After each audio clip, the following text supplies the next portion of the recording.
Chaque semaine, l'actualité ludique, c'est les Fini News. Les nouveautés.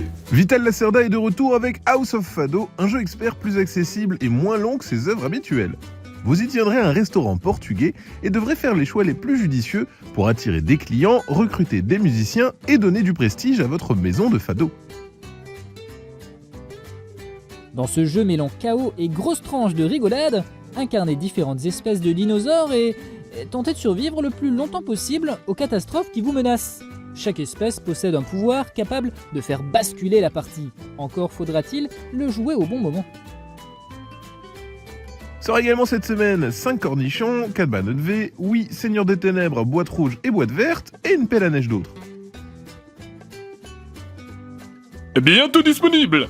Dans Conservas, campez le rôle d'un patron d'une petite entreprise de conserve sur la côte espagnole et remplissez les objectifs des 12 scénarios de ce jeu solo. Mais attention, devenir plus riche n'est pas le seul but du jeu. Il faudra aussi veiller à ce que votre activité n'ait pas trop d'impact sur l'écosystème. Un jeu sans conservateur. La famille Villainous s'agrandit, avec Morsure Sucrée, un stand-alone pour 2 joueurs, mais aussi une extension compatible avec toutes les boîtes de la collection.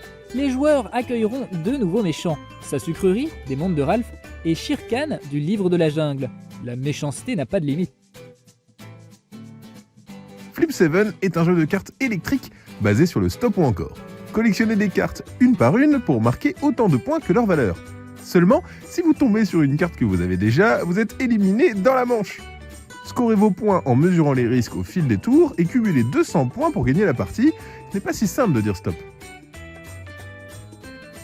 Quoi de neuf sur le site?